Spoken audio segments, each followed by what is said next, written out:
Hello, and welcome back. We are learning about tactical capacity, which you will remember is any behavior that is not a technically explicit behavior. Tactical capacity is the behavior that enables you to be a role model to your direct reports. It's the behavior that guides operational improvements, and it's the behavior that guides others through change. And it's the behavior that allows you to sustain excellence on the job. Organizational tactical capacity is born in the hearts and the minds of every single person that comprises the organization. In essence, it is the combined energies of all individuals at any given time and in any given place. And so, in its simplest form, it is the interactive behavior driven by individual thoughts and feelings. And these behaviors can only be achieved by honing your skills that arise from the core principles that form the three domains of the positive presence behavior competencies of influential leadership: self awareness, collaboration, and connection. Throughout the course of this program, it's important to understand that you are being presented with a lot of material and ideas. Some concepts and ideas are very new, and some are not so new. Some of the new concepts and ideas will be directly related to your brain, how it works, and how you can make it work even better. You will also be presented with concepts and ideas that require you to take some very deep dives into your feelings and your thought processes. I have no doubt that some of the material you will be presented with will be met with resistance, and that's okay. You may also feel like it's just too much, and that's okay too. Whatever feelings and thoughts that you have, I can assure you it's normal, and I would ask that you just acknowledge the feeling, allow the feeling to move right through you, and then allow your mind to remain open. You will be amazed by how much you can retain and retrieve if you consciously practice opening your mind to new ideas. Whether you understand or believe is really irrelevant. Today, we are learning the third and final relational principle of the collaboration domain of the positive presence behavior competencies of influential leadership: creating and sustaining highly effective relationships. In the collaboration behavior domain, you are learning how to expand your awareness from within your physical self of awareness to the area of your 20 square feet, the area that is beyond your physical self. You will remember that this area is also known as your biofield, and this is the area where your social exchanges with others occur. Bringing your awareness to this area of yourself enables you to recognize how well your personal behavior style is meshing with others. Developing the habit of feeling your personal energy as it interacts with others provides you with the cues needed for knowing when to flex to someone else's style in order to create the best outcome in all your relationships, both personal and professional. Effective relationships are the foundation of any high-performance team. One of the most powerful forces in your life is your acquired level of cognitive strength or mental toughness. Cognitive strength is your ability to stay motivated and focused on what you need to do, even in the midst of distractions, difficult circumstances, and disappointment. This means keeping your focus on building the kind of relationships that will survive today's complex and chaotic work environment. Sustainable, strength-building relationships, both personal and professional, require as much giving as they do receiving.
Welcome to the Mini-Med for Giving and Receiving. For these couple of minutes, I invite you to sit comfortably, and as you let your body settle in, let yourself feel your shoulders just relaxing. Let yourself feel your thoughts releasing. And I invite you to find your place of peace and total relaxation. Feel the muscles in your body completely relax, completely release any tension right now. Feel your mind becoming open and becoming quiet. And let yourself tune in to the inner space of gratitude and generosity within yourself. Remind yourself how good it feels to give to another person, whether it's someone that you love, someone that you're surprising, or someone that you've never met, that you're giving to anonymously. Let yourself get in touch with how good it feels to be able to give to others. And remind yourself, too, of the gifts that you get when you share generously with other people. It's an amazing reward to feel like I have enough to give. I am abundant. And I know that by giving to another, I've also received more for myself.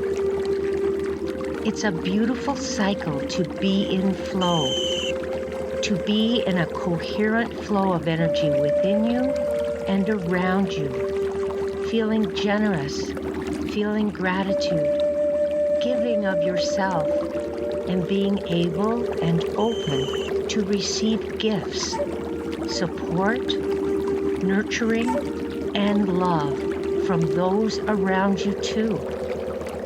It's a beautiful cycle to be able to give of yourself and then to open yourself to receive from others. And now, let your body take one last deep breath in, knowing that this beautiful cycle of flow and these nurturing thoughts and feelings of support and abundance are grounded and present in solution and love, moving you forward.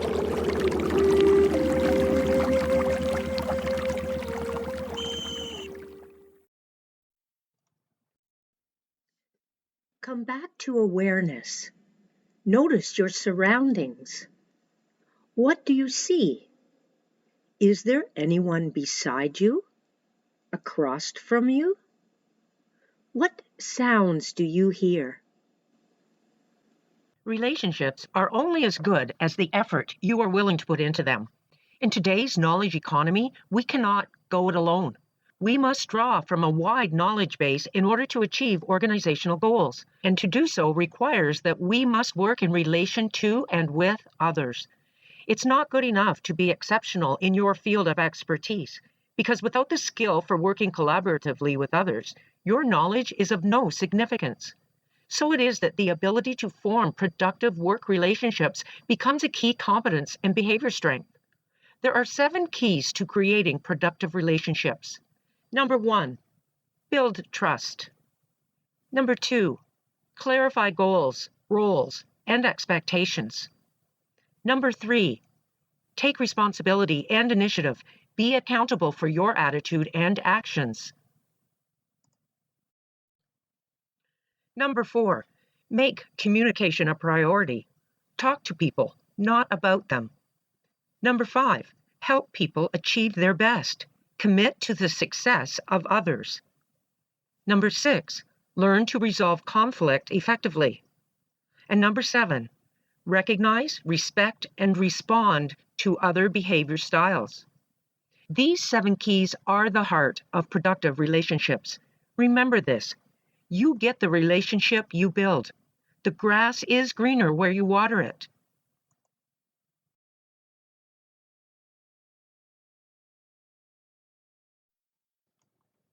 The first of the 7 keys to productive relationships is build trust. Trust is the foundation on which teamwork and productive relationships are built. Trust is the confidence that people will do the right thing. It is respect and support for each other. It is being cooperative, not combative. Trust enables people to be open with each other and confident that what they say won't be used against them. When people don't feel the need to protect themselves, they focus their energy and attention on what really matters, rather than on being political or defensive. Trust is 3-dimensional. The first dimension is technical trust. This is a confidence in your ability. It takes competence on your part. The second dimension is ethical trust. This is confidence in your integrity. It requires character on your part. And the third dimension is personal trust. This is confidence that you understand and care. On your part, it involves openness for connection. When these 3 dimensions line up, then people will trust you. Then they will communicate openly and collaborate effectively.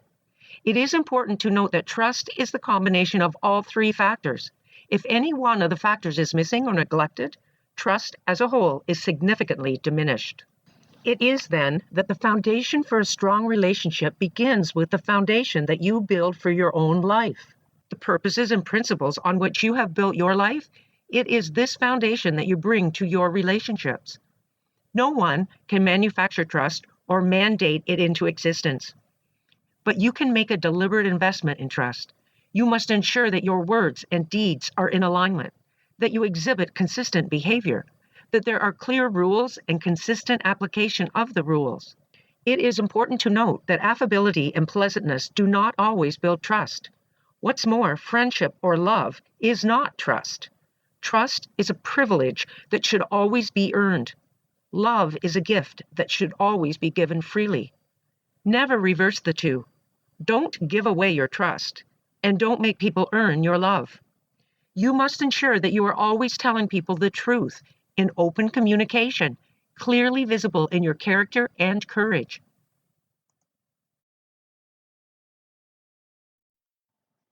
Trust is a complex and far-reaching concept that pervades our personal and professional pursuits.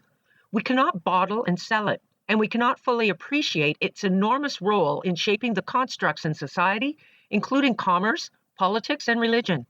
Nonetheless, cultivating trust is an imperative, especially in organizational life. Cultivating trust increases the likelihood that people will engage and collaborate.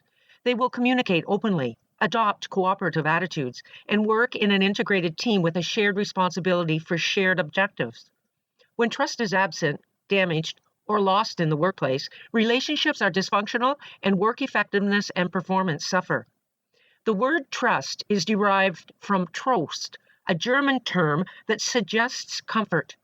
This is an appropriate association because when we trust someone, we are comforted by the belief that this person has our best interest at heart and thus will not do anything to endanger us or put us at risk. Because trust is a critical component in all human interactions, it has many types. There are 2 types of trust that are typically encountered most often in a team setting. The first is generalized trust. Generalized trust exists when we trust on the basis of our mental model that people are generally trustworthy. It is a leap of faith in that we choose to trust without evidence that our trust is deserved or without concrete assurance that whom we trust will deliver good results. As social and ethical theorist Russell Hardin in 2002 puts it, generalized trust must be a matter of relatively positive expectations of the trustworthiness, cooperativeness, and helpfulness of others. It is therefore the result of a positive mental model, a positive mindset. The second type is behavioral trust. It exists when we bestow our trust on the basis of the person's good behavior. That is, if someone has exhibited reliability, honesty, competence, compassion, or courage over time, that person earns our trust. Earn is the operative word here. Trust does not come automatically with positions of power. Even if it did, however, as in the case with generalized trust, trust cannot be sustained by virtue of rank alone. It must be supported by ongoing, productive, strength-giving behavior, which then validates our confidence.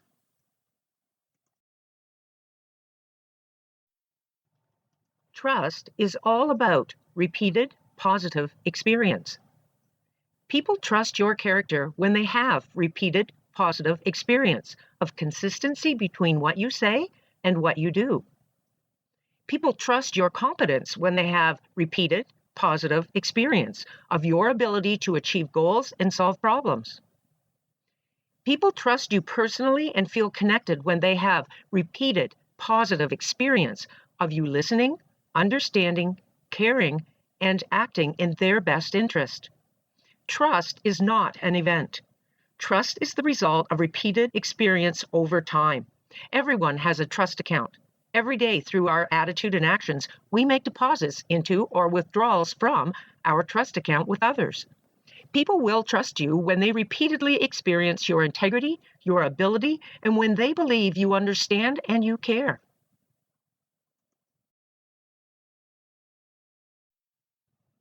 There are specific action steps for building trust. First, your character for building ethical trust. Be clear about and committed to your core values and the values of the company. Be fully engaged. Hold people accountable to the company's values. Tell the truth wisely. Don't exaggerate. Follow through and keep your promises. Don't gossip. Forgive people who have hurt you. If you make a mistake, say you are sorry. Your competence for building technical trust. Do your job with focus, discipline, and passion. No whining, and eliminate the excuses. Read, read, read. Continuously learning and improving. Think. Think before you speak. Think before you act. Be a proactive problem solver. Be creative and innovative. And when you don't know, say so quickly and directly. And finally, your connection for building personal trust. Care. What comes from the heart touches the heart. Seek first to understand. Focus. Support the other person's goals. Be a source of encouragement. And lastly, be emotionally intelligent. Manage your emotions and recognize and respond.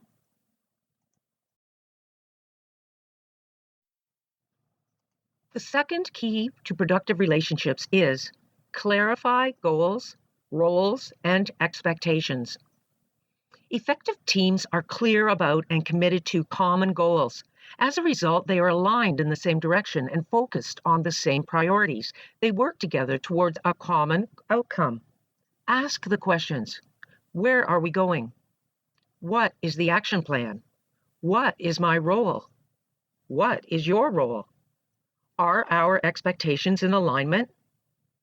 When team members trust each other and communicate openly, they get buy-in from everyone, even from those who initially wanted to go in a different direction or who did not contribute to the decision.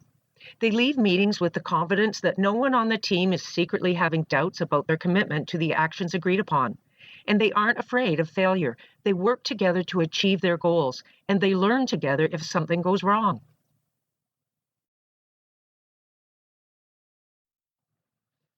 Key number 3, take responsibility and initiative. As an influential leader, you must take responsibility and initiative in building and sustaining productive relationships. You must bring a positive attitude to all your relationships, even the most difficult. You must be accountable for your attitude and your action. If you make a mistake, say you are sorry. Don't be inactive or reactive. Be proactive. As an influential leader, you must commit to fulfilling your role on the team and following through with your responsibilities. You must be open to feedback and be proactive about doing whatever you can to make your team or the relationship better.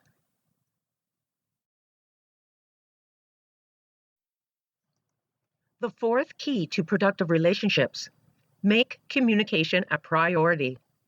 Communication starts and stops all collaborations. We cannot begin to collaborate if we do not sit down for a discussion first, and we cannot continue our collaboration if we do not regularly communicate with our partners. When people in a relationship or on a team trust each other, they communicate openly and honestly. They care deeply about each other, listen carefully to each other, and clearly communicate ideas and issues with each other.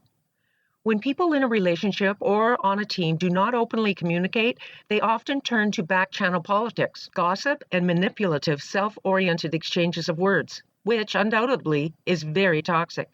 Talk to people, not about people. The purpose of communication is to get your message across to others clearly and unambiguously. Doing this involves effort from both the sender of the message and the receiver. And it's a process that can be fraught with error, with messages often misinterpreted by the recipient. When this ambiguity isn't detected, it can cause tremendous confusion, wasted effort, and missed opportunity. For the communication to be successful, both the sender and the receiver must understand the same information as a result of the communication. By successfully getting your message across, you convey your thoughts and ideas effectively. When not successful, the thoughts and ideas that you convey do not necessarily reflect your own, causing a communications breakdown and creating roadblocks that stand in the way of your goals, both personally and professionally. When we are proactive in our communication rather than inactive or reactive, we are thoughtful, disciplined, and fully engaged. In spite of the increasing importance placed on communication skills, many individuals continue to struggle with this, unable to communicate their thoughts and ideas effectively, whether in verbal or written format. This inability makes it nearly impossible for them to compete effectively in the workplace. It gets in the way of career progression and plays havoc in creating and sustaining highly effective relationships. If you are not confident in your communication skills, try using the proactive question from session 3. Given the outcome I want and the events I am experiencing, what communication response on my part would be most effective?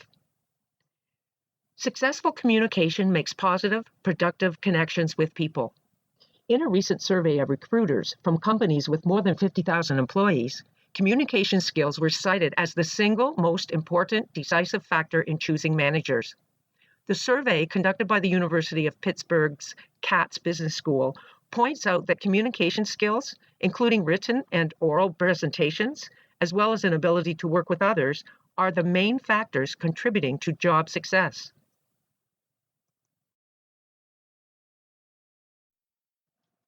Failure to be proactive in communication contributes to a number of causes which lead to ineffective performance in a combination of both organizational factors and human factors. The organization-related factors are well documented and are often factors over which you have little or no control, such as time pressures, work stress, a multi-layered corporate structure, language incompatibilities, and information overload. The human factors of failed communication are mental, behavioral, and emotional in nature, and are completely within your control.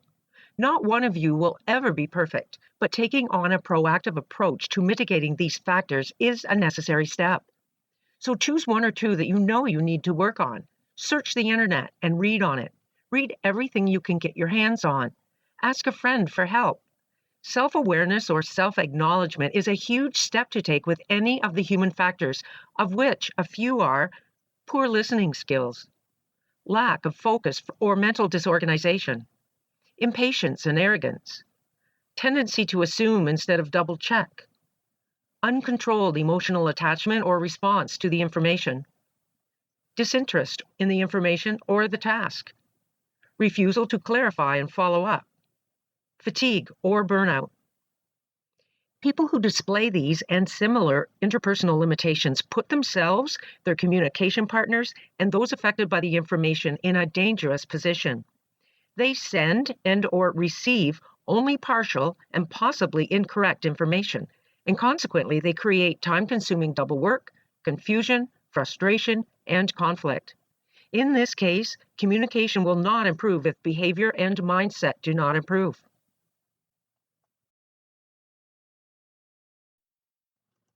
Key number 5 to a productive relationship is help people achieve their best. Influential leaders are committed to the success of others. They support and encourage other people and do what they can to help others achieve their goals and succeed in the pursuit of their mission. Influential leaders derive great satisfaction and personal fulfillment from helping others achieve their best.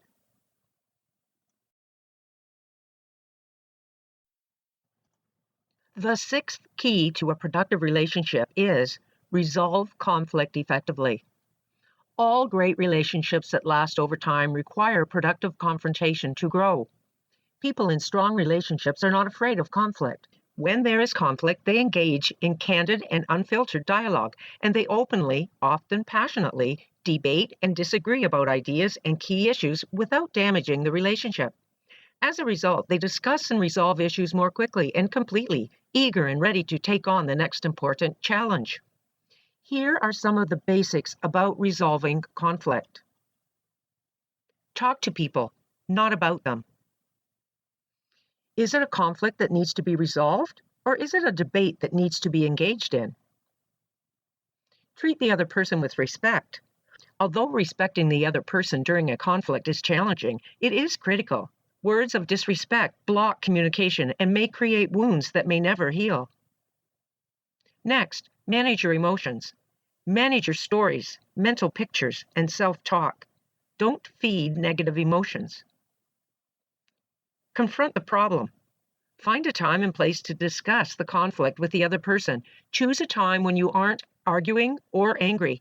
The place should be comfortable for both of you, away from either party's turf. Next, define the conflict. Describe the conflict in clear, concrete terms. Be specific when answering the who, what, when, where, and why questions. Describe behaviors, feelings, consequences, and desired changes. Be specific and start sentences with I, not you. Focus on behaviors or problems, not people. Define the conflict as a problem for both of you to solve together, not a battle to be won. Next, communicate understanding. Listen to really understand the other person's feelings, needs, and issues. Seek first to understand, then to be understood. Step back and try to imagine how the other person sees things. Explain how you see the problem after you have talked about it. Discuss any changes you have made in the way you see things or how you feel. Next, explore alternative solutions. Take turns offering alternative solutions. List them all. Be non-judgmental of others' ideas. Examine consequences of each solution. Think and talk positively. Next, agree on the most workable solution. Agree to a solution you both understand and can live with. Work to find a wise, workable solution. Be committed to resolving the conflict. And finally, evaluate after time. Work out a way to check on how well the solution is working. Adjust the resolution when necessary.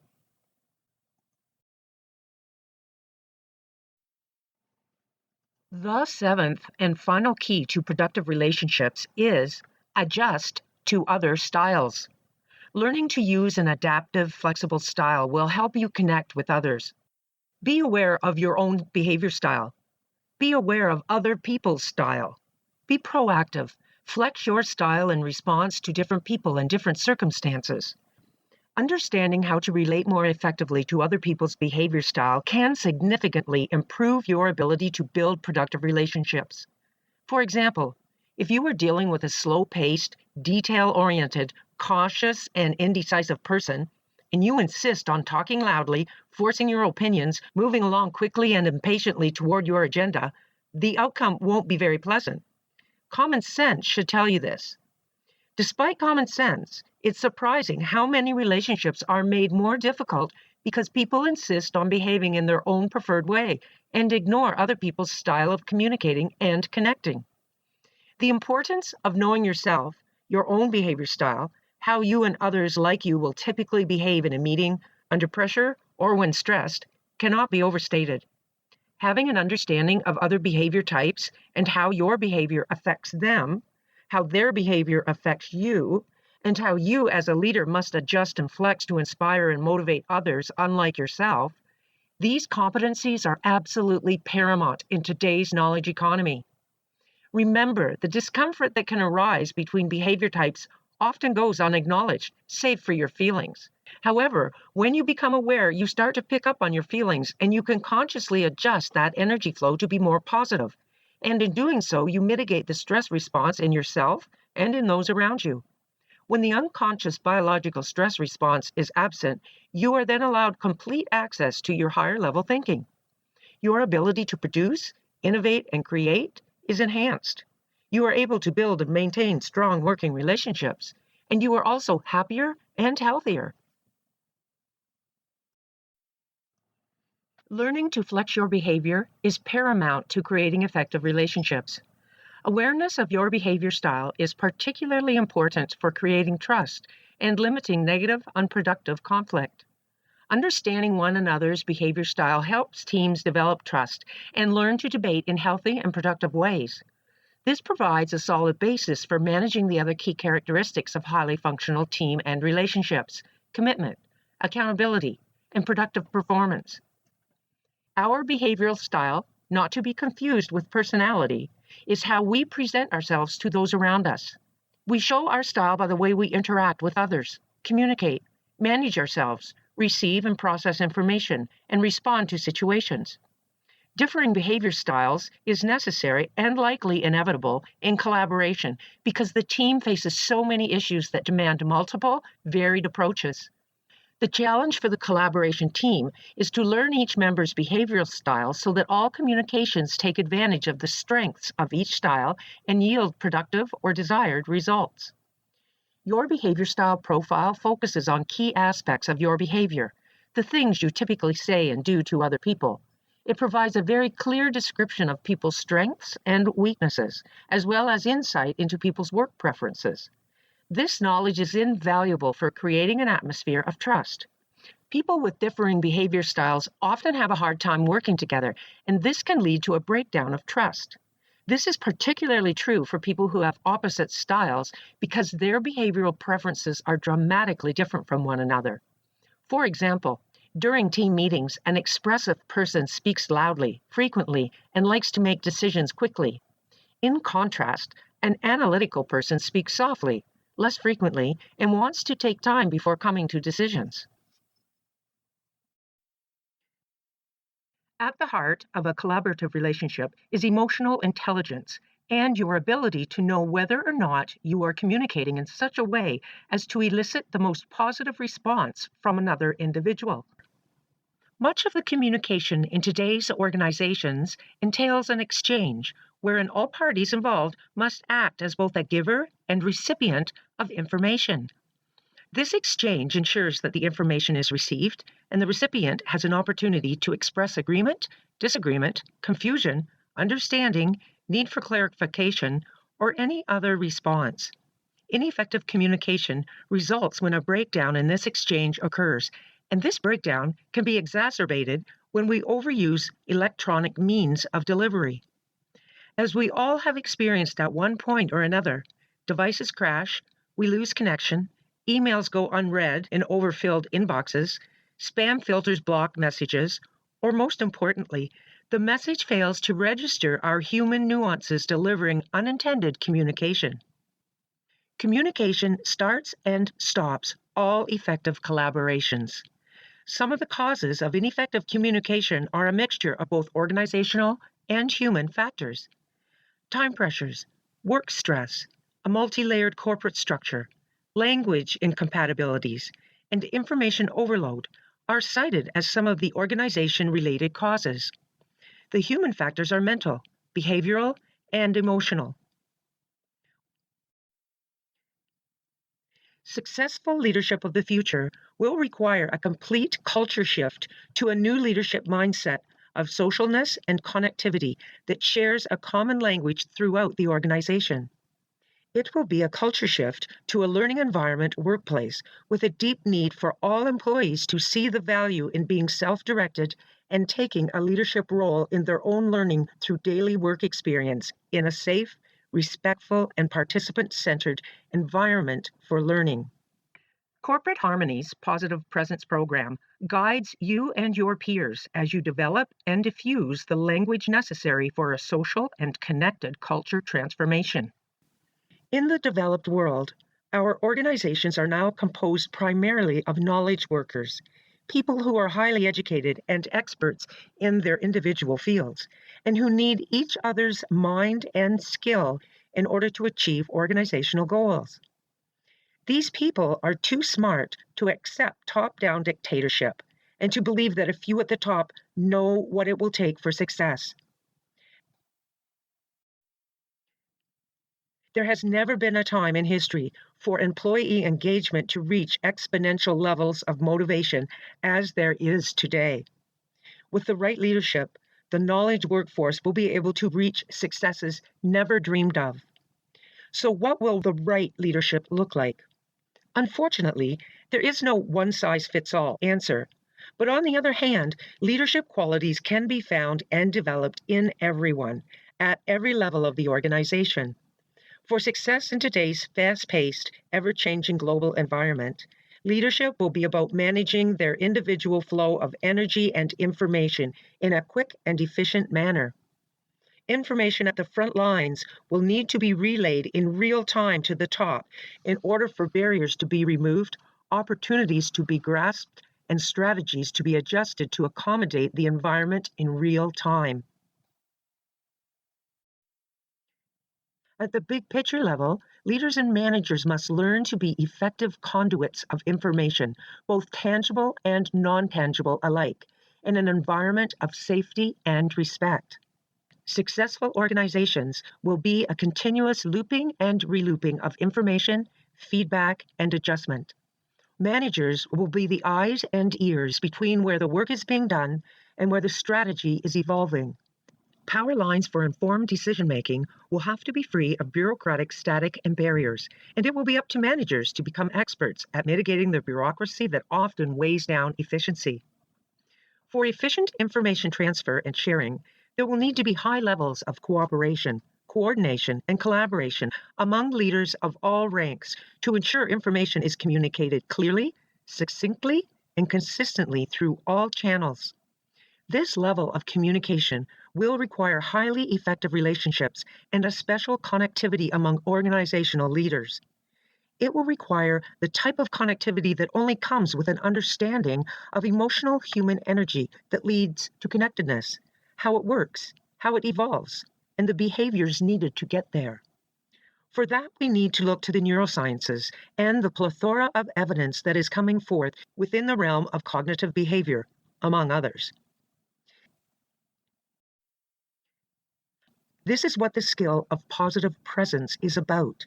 It comes with an awareness of holding our human energy field in harmony with those around us.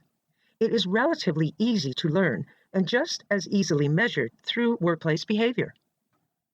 Science has proven that the motivation and passion that is associated with employee engagement, the focus and clarity that is associated with optimum productivity, and the emotional intelligence that is associated with influential leadership only occur within positive human energy. The tangible indicator of human energy is behavior. That being said, the number one key performance indicator, KPI, for future leaders will be individual leader behavior, the kind of behavior that displays only within positive human energy, the kind of behavior measurable only on feedback from followers and peers. Your ability for focus continues to come up as a key attribute for influential leadership. Learning how to focus and what to focus on is as much a mind skill or a mindset as it is a behavior skill. Creating space in your mind for focus means you need to interrupt the unconscious mind chatter that goes on in your head 24/7. The most effective way to bring this mind chatter to your awareness is by taking the time for personal check-ins on a regular basis. So let's do that right now before we go to our final table time. It is now time for a personal check-in. This means that it's a time to be mindful, a time to pause and ask yourself questions. For the remaining sessions of the Positive Presence Behavior Competencies of Influential Leadership, we will be accompanying your personal check-ins with brainwave music. You will remember that brainwave music has been proven to move a person into a more positive mental and emotional attitude. The clip that you are hearing is typical of the theta brainwave state, which has proven benefits such as deeper connection to one's emotions, increased intuition, greater levels of energy and relaxation, enhanced self-awareness, and a greater ability to enter into a highly focused, effortless learning state. So please, close your eyes and take a deep, deep breath and repeat with me, either silently or aloud. What sort of feelings have I had since my last check-in? And count. 1, 2, 3, 4, 5, 6, 7. What have my thought patterns been like since my last check-in? And count. 1, 2, 3, 4, 5, 6, and 7. What have my behavior patterns been like since my last check-in? And count. 1, 2, 3, 4, 5, 6, and 7. And open your eyes. A personal check-in is also a good opportunity for you to do a physical body scan. You've been sitting for a while now, and you will need to stretch your muscles.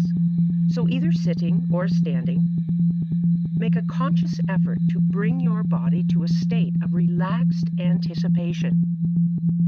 Beginning at the top of your head, as you slowly breathe in and then out, I want you to first consciously acknowledge your scalp, and then focus on relaxing your scalp.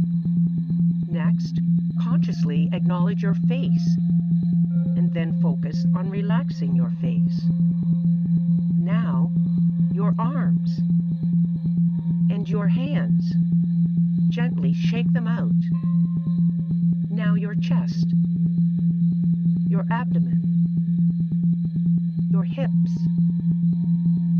your legs, and your feet. Wiggle your toes and stretch it out. And count. 1, 2, 3, 4, 5, 6, 7, 8, 9, 10. Now, if you're standing, please take a seat. And again, please close your eyes. This time, I would ask you to repeat after me either silently or aloud. Please allow my mind to be open and accepting of all information coming to me, that I may think upon it in the days to come. And now open your eyes.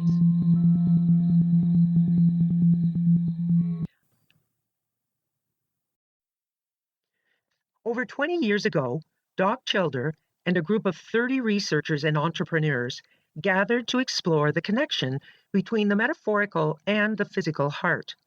And in 1991, they formed the Institute of HeartMath, IHM, as a nonprofit research and educational organization with a core mission of facilitating a shift in health, well-being, and consciousness. In 1998, HeartMath LLC launched to commercialize the trainings developed by the Institute. HeartMath has been at the forefront of delivering measurable results to improve employee productivity, health, and performance since the early 1990s by focusing on unique, scientifically validated programs that are proven to help individuals manage stress at work. They continue to look at how chronic stress adversely impacts human health by increasing the likelihood of developing disease and medical problems leading to soaring healthcare costs. Research in the neurosciences has shown there is a continuous looping and relooping of energy, both positive and negative, between our two dominant human energy fields, the heart and the brain. And it is this looping and relooping of energy that makes each of us a unique individual. Their studies show that when our energy is positive, we are experiencing positive thoughts and feelings, such as kindness, happiness, optimism, and love. And on the flip side, When thoughts and or feelings are negative, like anger, frustration, jealousy, and cynicism, our energy is also negative. Through the collaboration of cardiologists, system theorists, and neuroscientists, IHM has built on their research on the connection between the heart and the autonomic nervous system and created tools and effective protocols to help people effectively manage the effects and overstimulation of the autonomic nervous system, master anxiety and stress response, employ management skill building, discharge the autonomic nervous system freeze response to properly release immobilizing energy, increase adaptive information processing skills, increase heart-brain synchronization, increase the body's natural regenerative processes, and maintain mental and emotional stability. Much of the research in this field was pioneered by the Institute of HeartMath, including evidence that positive emotions create coherence within our personal heart field and coherent wave frequencies within our torus energy field around us. Only coherent wave frequencies are able to overlap and reinforce each other, thereby gaining strength and giving strength to other coherent waveforms. So it is that positive emotion, positive thoughts and feelings, brings with it an increased ability to connect and mesh with others, an increased ability to work together, an increased propensity for organizational synergy. Unconscious negative mind chatter is something we all have. In the 1960s, the cognitive model was expounded on as the way that individuals perceive a situation is more closely connected to the reaction than the situation itself. The challenge is, therefore, to change your perception by changing your thinking, by changing your beliefs. For the most part, it is your beliefs, your deep down, mostly unconscious beliefs, that will create negative feelings. Whether you know it or not, your mind keeps a running account of what's happening to you, what it means, and what you should do. Your mind is constantly monitoring and interpreting. Your mind is constantly judging. And sometimes this judging is negative and it is personal. When this happens, you create blocks that can only be swept away by self-awareness. And these blocks can be swept away with an awareness that the universe is always perfectly aligned to bring you everything your heart desires and everything that is founded in goodness and in love. Changing your thoughts and your beliefs takes practice and quiet time. And you have that time right here, right now, as I guide you through a very simple mini-med, which I've adapted from my friend Dina Proctor's 3x3 at www.dinaproctor.com. So please, close your eyes and take a deep, deep breath.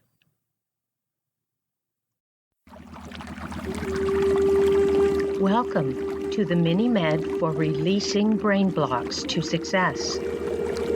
For these next couple of minutes, I invite you to sit comfortably, and as you let your body settle in, let yourself feel your shoulders just relaxing. Let yourself feel your thoughts releasing and allowing your body and your mind to completely relax in this moment. Allow your mind to gently come to focus on the life area you're looking to have a breakthrough in. Though you may have had obstacles in your path, recognize that from your perspective in this moment in time, from the broadest of perspectives, all really is well, and anything is possible. Allow yourself to remember that the reason this transformation is so important to you is because of the impact that it will have, not only on your own life, but on the lives of the people that your life touches. This goal is bigger than you are, and the path to realizing this goal is more profound and spectacular than you can even recognize in this moment in time. anything is possible, and the intelligence of the universe knows exactly the best way to its manifestation. Allow yourself to realize that what you may see as a block right now may be the perfect avenue for you to have your breakthrough. Relax and realize that any obstacles are really, at their heart, opportunities for even deeper realizations and possibilities. Allow yourself to physically feel the resistance to these obstacles melting out of you right now. If this is your path, there must be the perfect way to have a breakthrough in it. Inherently built into any problem is the realization of its solution. Allow yourself to breathe in deeply and rest comfortably, knowing that as you need to know the next step on your path to breakthrough, you will be given that intuitive knowledge and not a moment before. And now, let your body take one last deep breath in, knowing that the timing is always right, always grounded in solution and love, and the timing of the universe is always, always perfect.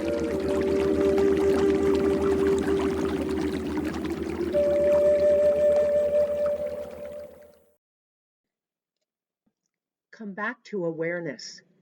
Notice your surroundings. What do you see?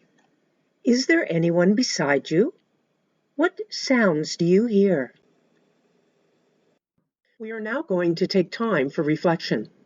This reflection time is referred to as table time because this exercise is created to be shared with a discussion group of your peers. Feel free to gather around a table with your colleagues or head over to Corporate Harmony's virtual discussion group. This is also a time to stay focused on task. Be present in the moment, right here. You will see notes pages at the end of the manual section for personal use in gathering insights and questions as you move through the material. So take time to put pen to paper.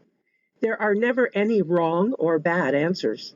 Seeing your words on paper allows your brain to open up to even greater possibilities. Putting your thoughts and feelings to words on paper opens your mind to your inner wisdom and greatness. Enjoy this time and share your insights with the discussion group. You will find this slide at the bottom of page 18 of Chapter 7 of your manual. Next session, we will be looking at the very first principle in the operational behavior domain of connection, which is the third of the 3 domains of the positive presence behavior competencies of influential leadership. Dedicate yourself to continuous learning. So, until then, live each moment of each day with harmony and purpose, and allow your grandest dreams to come true.